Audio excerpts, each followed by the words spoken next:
Good morning, students.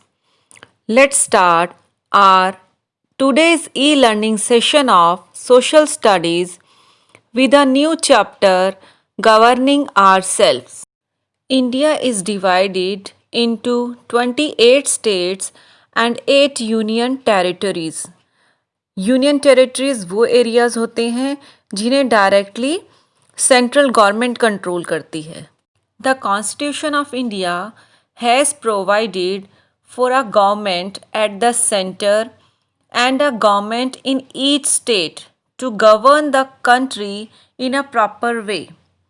Powers or responsibilities of the central government and the state governments are written in the Constitution of India. For example, safeguarding or defending the country is the responsibility of the central government. Dear students, do you know the meaning of a constitution? A constitution is a statement of the basic principles and laws of a nation, such as the Indian Constitution. And looking after the matters of a state, like law and order within a state, is the responsibility of the state government. The central government extends help to the state governments when needed. Now we will study how central government works. The central government or union government has the power to make laws for the country. The lawmaking body is known as the Parliament. The Parliament consists of the President of India and the two houses, the Lok Sabha and the Rajya Sabha.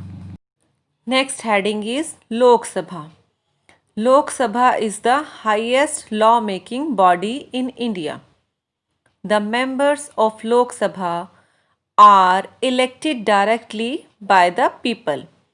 Thus, it is known as the House of the People.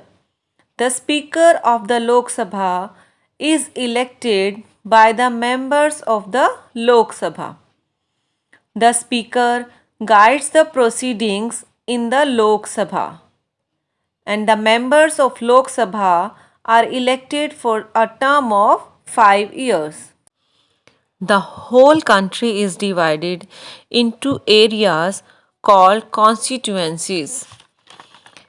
The candidate who gets the highest number of votes in a constituency is declared elected as a member of Lok Sabha. He or she then called a member of parliament or MP. Lok Sabha can have a maximum of 552 members. Any Indian citizen who is above 25 years of age can contest in the elections of the Lok Sabha, and any Indian citizen who is 18 years and above can vote in the general elections. Rajya Sabha is also called the upper house of the parliament. The members of Rajya Sabha are not directly elected by the people, but they are elected by the members of the state legislative assemblies. Rajya Sabha के जो सदस्य होते हैं वो directly लोगों द्वारा नहीं चुने जाते, बल्कि उन्हें राज्य विधानसभा के सदस्य चुनते हैं. Rajya Sabha can have a maximum of 250 members and 238 members are elected members and 12 members are nominated by the President of India. The tenure of the members of Rajya Sabha is 6 years. Tenure means उनकी कार्यकाल की अवधि. 1/3 of the members of Rajya Sabha retire every 2 years and they are replaced by new members. The Vice President of India is the chairman of Rajya Sabha. Next heading is the President. The President of India is the head of the country. The President of India is elected by the members of Lok Sabha, Rajya Sabha and the state legislative assemblies. The President of India is elected for a period of 5 years. Next heading is formation of the government. India has the multi-party system.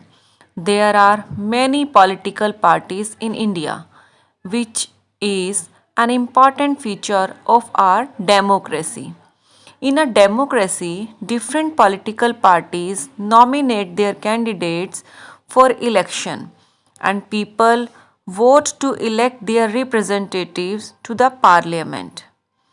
The political party that gets maximum number of candidates elected forms the government, and the President of India appoints the leader of this party, the party that wins, as the Prime Minister. The Prime Minister then forms the Union Cabinet that consists of the Council of Ministers. Union cabinet means केंद्रीय मंत्रिमंडल. जो prime minister होता है वो अपना काम करने के लिए एक पूरा मंत्रिमंडल बनाते हैं. The ministers in the union cabinet can be either from Lok Sabha और Rajya Sabha. Now we will talk about state government.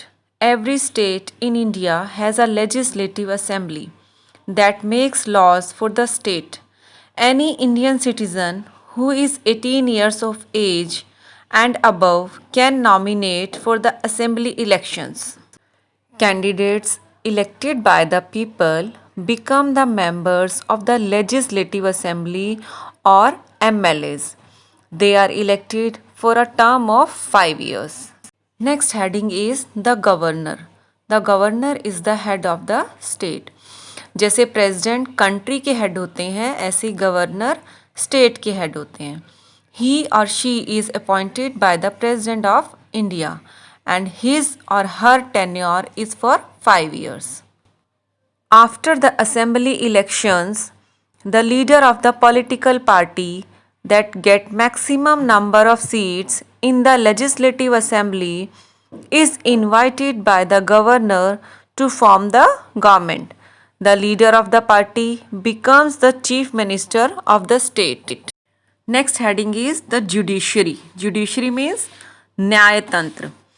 The Constitution of India provides for an independent judiciary.